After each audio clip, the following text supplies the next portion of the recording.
معاشر المسلمين أيها الأحبة, tukiwa katika mwezi wa Ramadhani, ikiwa leo يوم الأحد kuamkia يوم الاثنين, ikiwa leo ilikuwa ni Ramadhani ya 12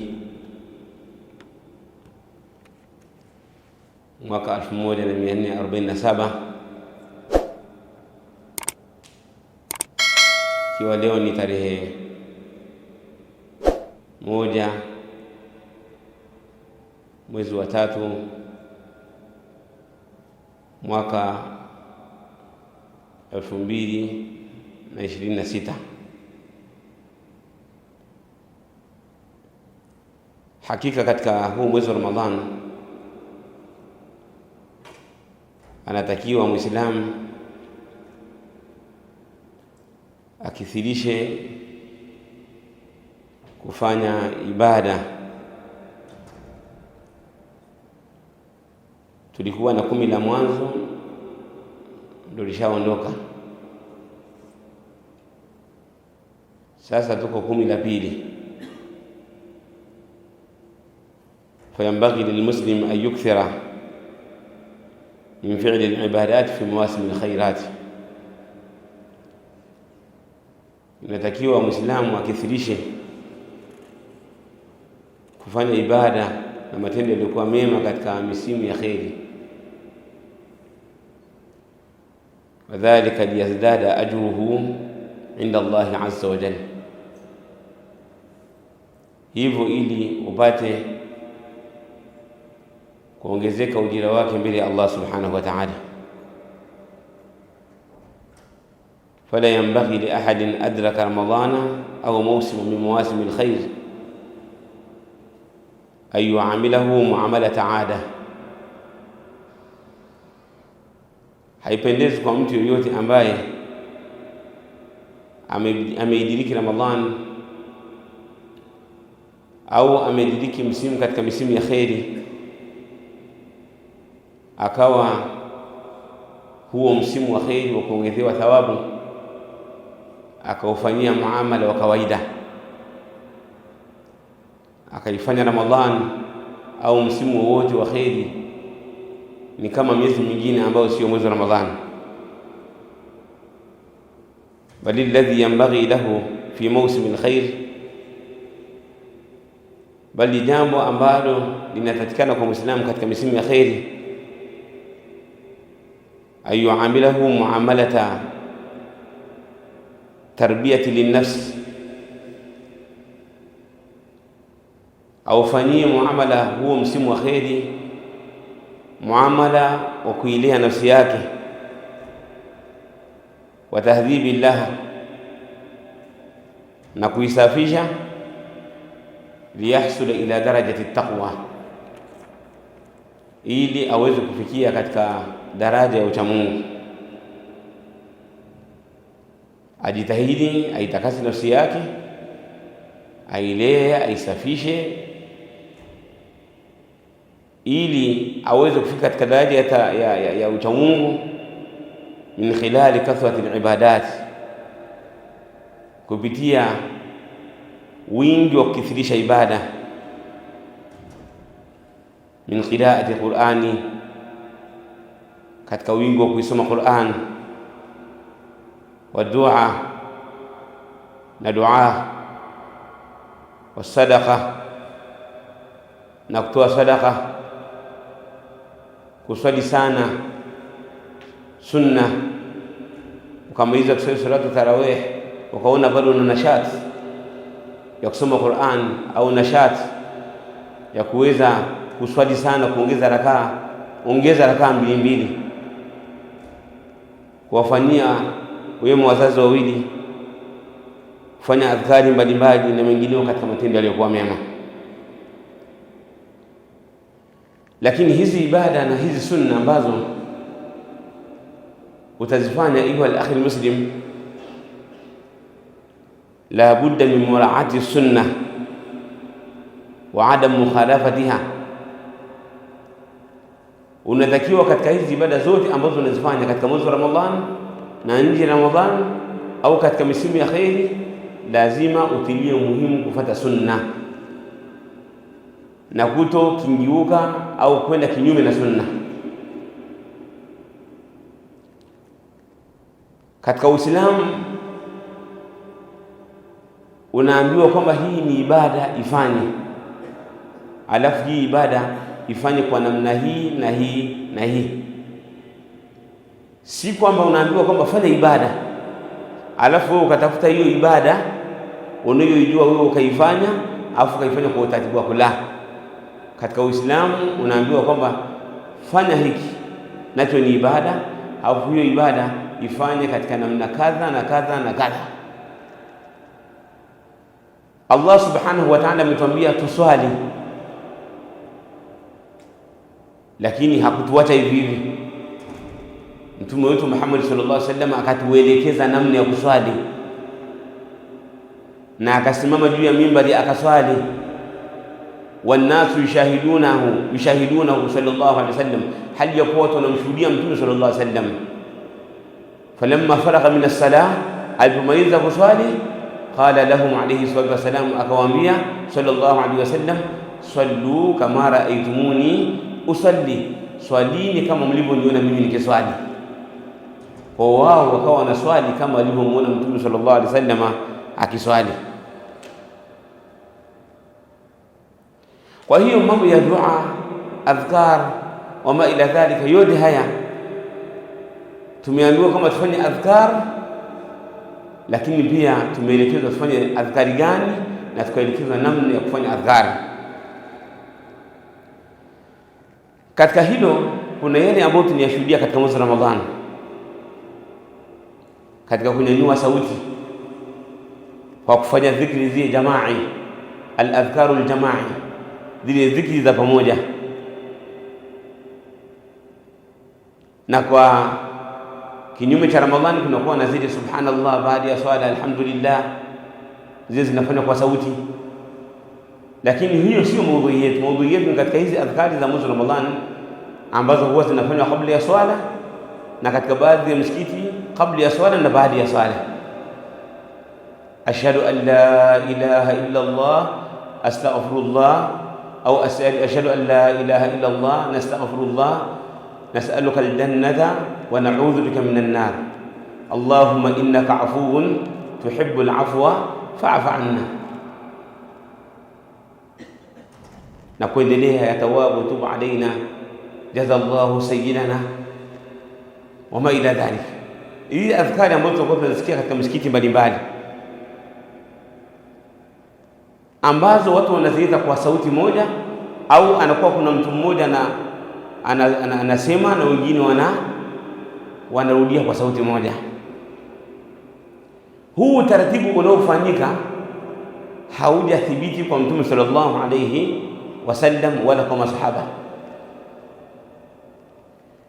Hakika Mtume sallallahu alayhi wasallam alifunga Ramadhani nyingi, na masahaba wamefunga Ramadhani nyingi sana, Ramadhani ambazo wamezifunga wakiwa na Mtume na Ramadhani ambazo wamezifunga baada ya kufa Mtume. Lakini haijathibiti kutoka kwao masahaba wa Mtume sallallahu alaihi wasallam wala kwa Mtume mwenyewe alayhi salatu wassalam kwamba walikuwa wakinyanyua sauti kabla ya swala au baada ya swala kwa kufanya hizi adhkar, bali kila mmoja alikuwa anafanya dhikri peke yake.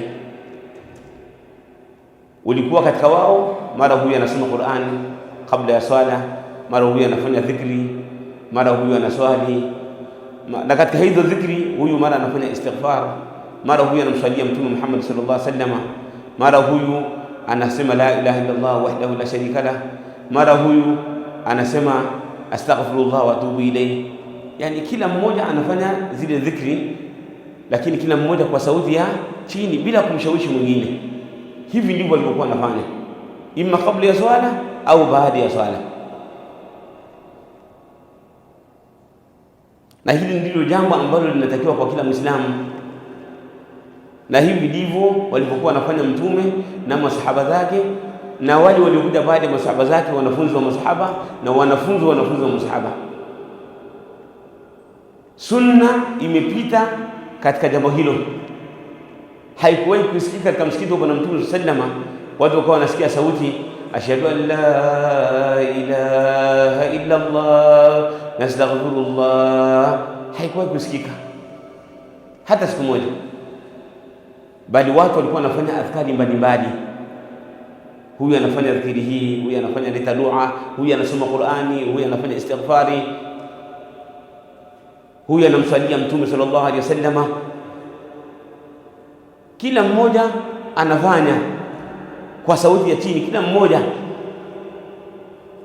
Haikuwahi kutokea na wala haikuwahi kunukuliwa hilo katika vitabu vya hadithi kwamba wao masahaba wa Mtume sallallahu alaihi wasallam walikuwa wanafanya hivyo. Kwa hiyo iliyokuwa wajibu katika ibada zetu zote ni lazima wote tufate na tufanye kama walivyokuwa wanafanya masahaba wa Mtume Muhammad sallallahu alaihi wasallam, kama alivyosema Abdullah ibn Mas'ud, ittabi'u atharana, fateni athari zetu, wala tabtadi'u, na wala msizushe, faqad kufitum, hakika mmetoshelezwa. Kwa hiyo wao walikuwa kimya, na kuna kisa tulikitaja nyuma huko, kisa cha Abdullah ibn Mas'ud radhiyallahu anhu na Abu Musa al-Ash'ari walivyokuta watu msikitini wako hilaka, wako makundi kwa makundi, wamekaa magrupu kwa magrupu pale. Kuna mmoja anasema kwamba kabiru 100, yani kwenye kila sehemu kuna mtu anamwambia mwenzake kwamba semeni Allahu akbar, wale wanasema semeni alhamdulillah, wao wanasema. Wakawakemea vikali, ikiwa hiyo ni dalili ya kwamba na ni ushahidi wa kwamba kila mmoja anatakiwa huu Uislamu aufate kupitia utaratibu wa maswahaba waliopokea Mtume sallallahu alaihi wasallam. So maswahaba wanatuelezea mfumo wa dini sahihi aliyokuja nao Mtume Muhammad sallallahu alaihi wasallam. Sasa wao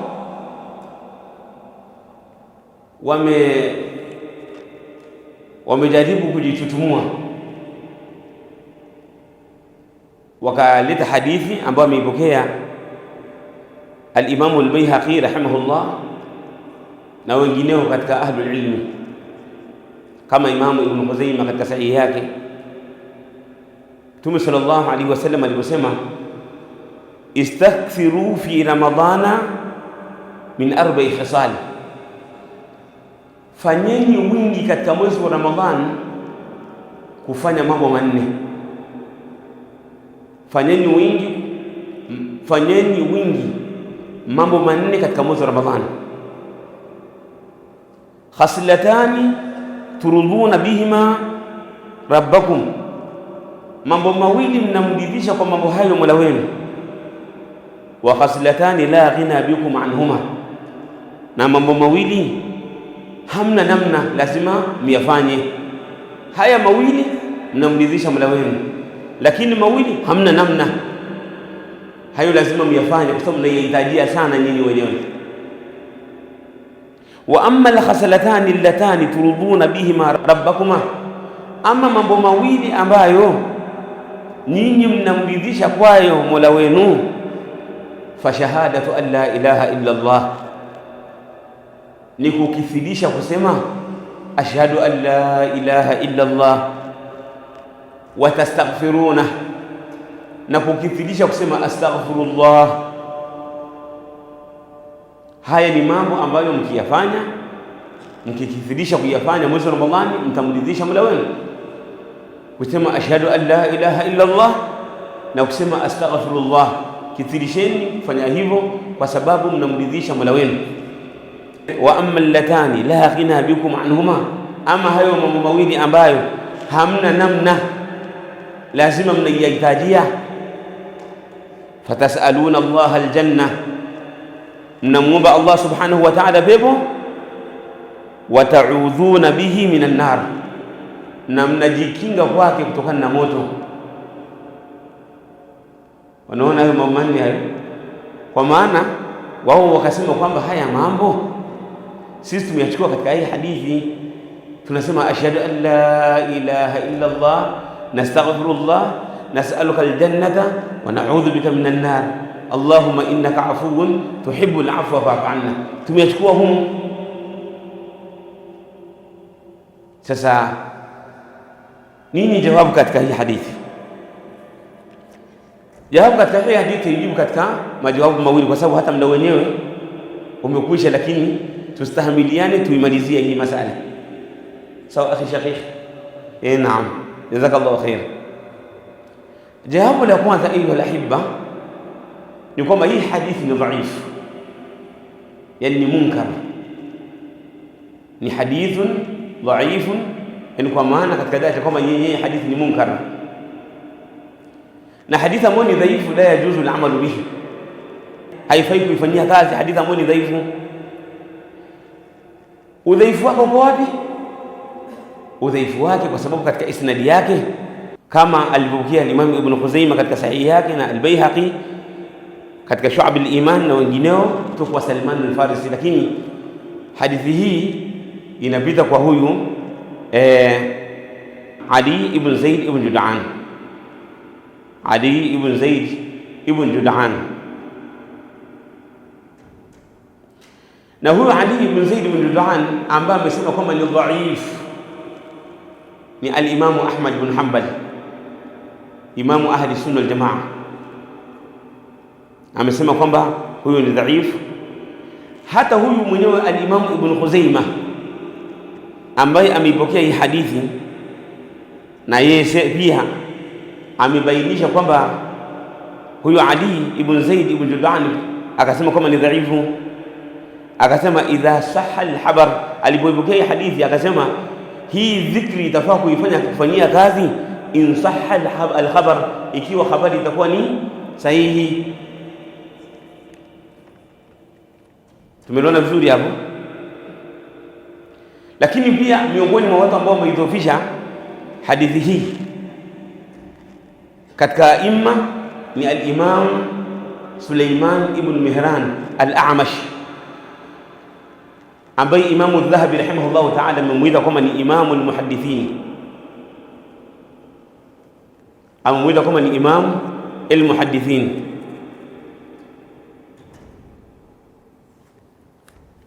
Tayyib, na yeye amesema kwamba hadithi hii al-Imam al-A'mashi Suleiman ibn Mihran amesema kwamba hii hadithi dhaifu. Kwa hiyo in kana al-amru dhalika kadhalika fi hadha al-hadith, hii hadithi tunasema kwamba ni hii hadithi ni dhaifu, kwa hiyo la yajuzu al-amalu bihi. Kwa hiyo hadithi ni munkar, kwa sababu huyu aliyepokea hadithi huyu kwamba yeye ni sayyul hifdhi, na kwa kuwa hii hadithi ameipokea akiwa peke yake, la yumkin an yanjabir, wa bikaunihi la yumkin an yanjabir li'adami wujudi al-mutaba'at wa shawahid, falhadith yakunu munkara. Hii hadithi ni munkar. Hili ni jawabu la kwanza. Jawabu la pili, tufanye kwamba hadithi ni sahihi. Jayyid, tufanye kwamba hadithi ni sahihi. Tuulize swali kwamba je, hivi hii hadithi Mtume sallallahu alaihi wasallam na masahaba wake walifanyia kazi? ايش الجواب؟ قولوا. يعني Mtume sallallahu alaihi wasallam hii hadithi yeye na masahaba wake walifanyia kazi au hawakuifanyia kazi? ايش الجواب؟ walifanyia kazi, ndivyo? Walifanyia kazi. Je, kama walifanyia kazi, kwa namna gani, vipi walifanyia kazi? Kwamba katika msikiti wa Mtume sallallahu alaihi wasallam na wao walikuwa wakisema hivi, ashhadu an la ilaha illa Allah, walikuwa wanasema kwa sauti kama tunavyosema sisi, au walikuwa wanakaa kimya? Yani huyu anasema la ilaha illa Allah, anafanya adhkari, huyu anasoma Qur'ani, huyu anafanya istighfari, huyu anaomba dua, huyu yani, kwa maana watu wanafanya adhkari mbalimbali, huyu anamswalia Mtume kama wanavyofanya mawahabi au kama tunavyofanya sisi. Tafahamuna kalami, tunafahamiana. Aljawabu ni kwamba Mtume sallallahu alaihi wasallam na masahaba zake walikuwa wanakithirisha kufanya adhkar, walikuwa wanakithirisha kusoma Qur'an katika mwezi wa Ramadhani, lakini kila mmoja alikuwa anafanya kivyake kwa sauti za chini, lakini kila mmoja peke yake. Kila mmoja alikuwa anafanya kitu peke yake, sio katika huu utaratibu ambao tunauona. Na hivi ndivyo ambavyo tulipopokea katika vitabu vya hadithi, na hivyo ndivyo ambavyo walivyoifanyia kazi hadithi. Sasa mtu asije akasema kwamba hii hadithi kuna sui kadha na kadha, au akaanza kuleta mambo. Tunamuuliza jambo la pili, hii ni ibada imekuja kwamba tukithirishe kusema la ilaha illa Allah, tukithirishe kufanya istighfar, tukithirishe kuomba pepo, tukithirishe kumwomba Allah atukinge na moto. Wao walikuwa wanafanya kwa sauti hivyo, au kila mmoja alikuwa anafanya kivyake?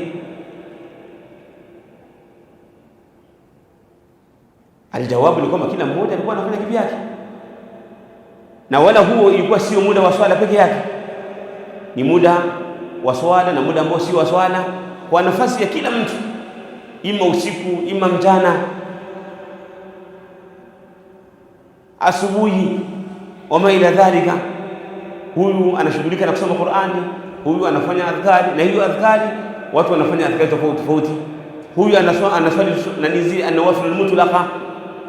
Hivi ndivyo ambavyo walivyokuwa wanafanya masahaba wa Mtume sallallahu alayhi wasallam. Aliulizwa al-Allama Ibn Uthaymeen, nimalizie na maneno Ibn Uthaymeen, nayo nitayazungumza kwa ufupi, si tuyasoma kwa urefu.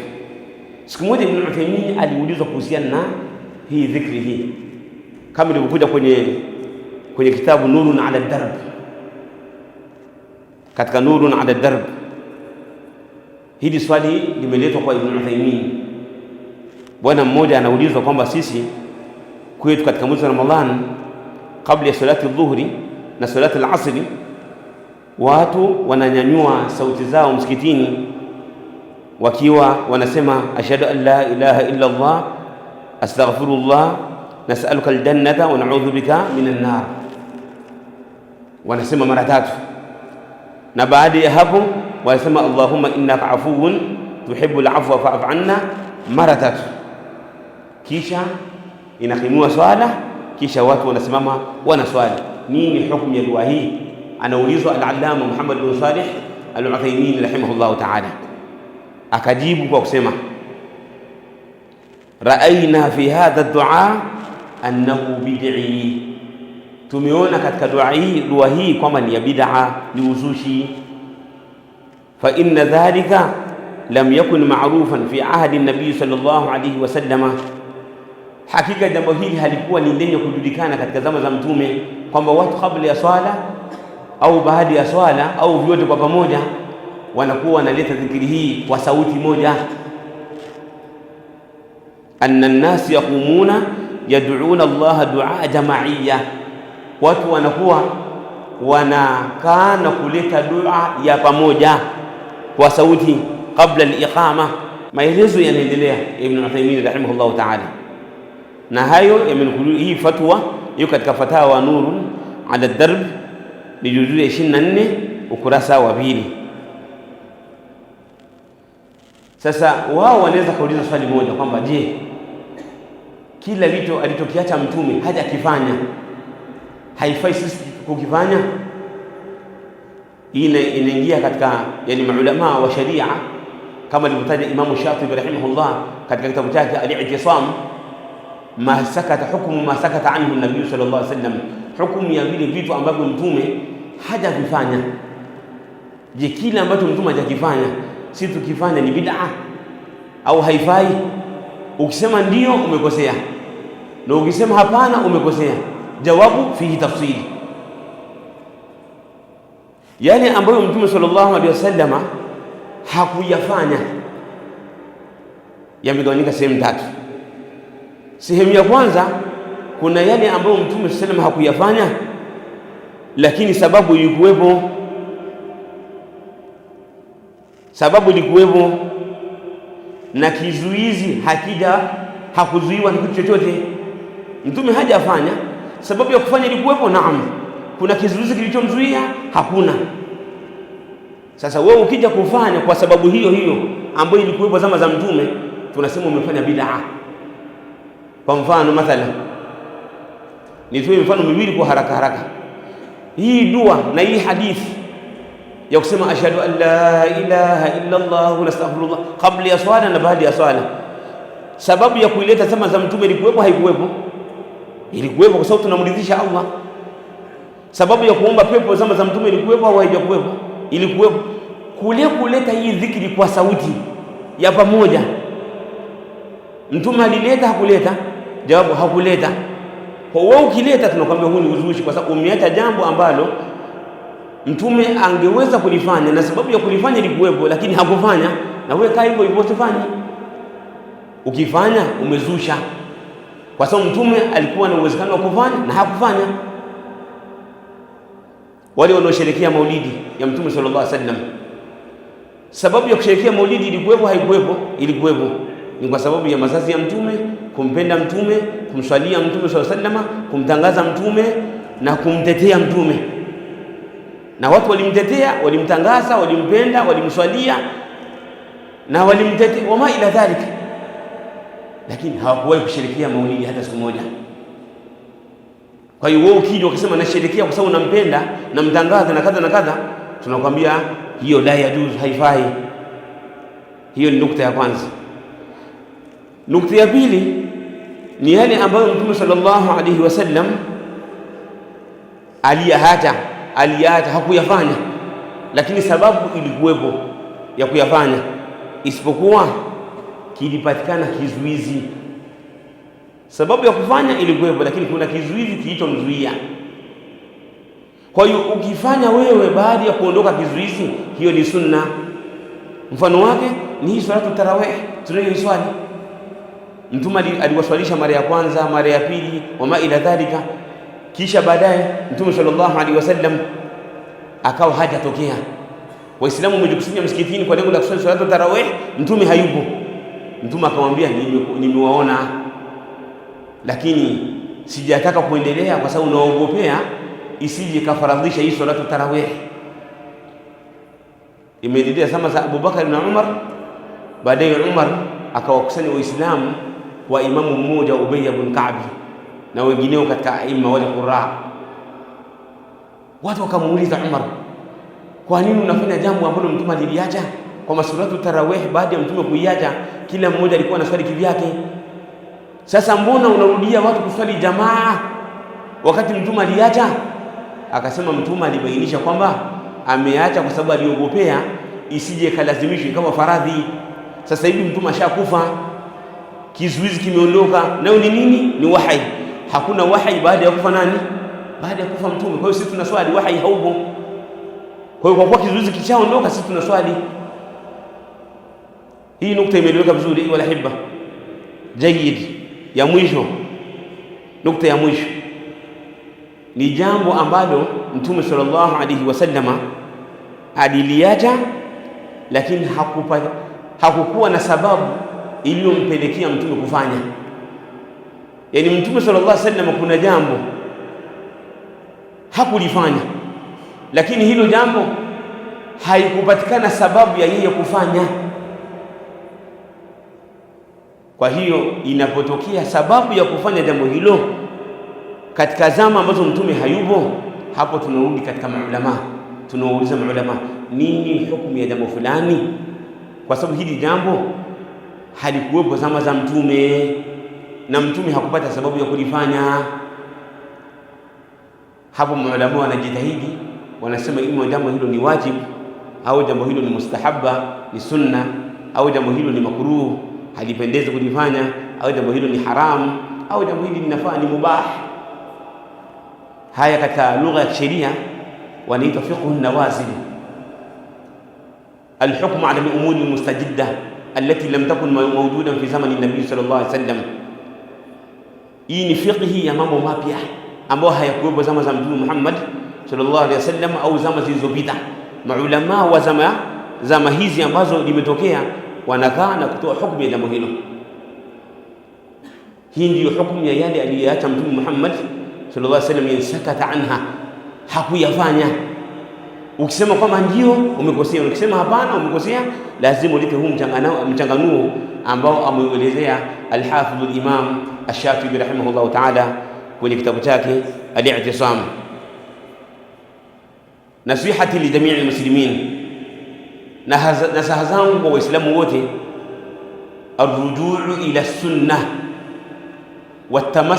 watamassuku biha, watu warudi katika sunna na washikamani na sunna, na wale wasifanye mambo ambayo hayajathibiti kutoka kwa Mtume Muhammad sallallahu alaihi wasallam, na yale yaliyothibiti kwa Mtume sallallahu alaihi wasallam wayafanye katika utaratibu ambao Mtume sallallahu alaihi wasallam aliufundisha yeye na masahaba zake.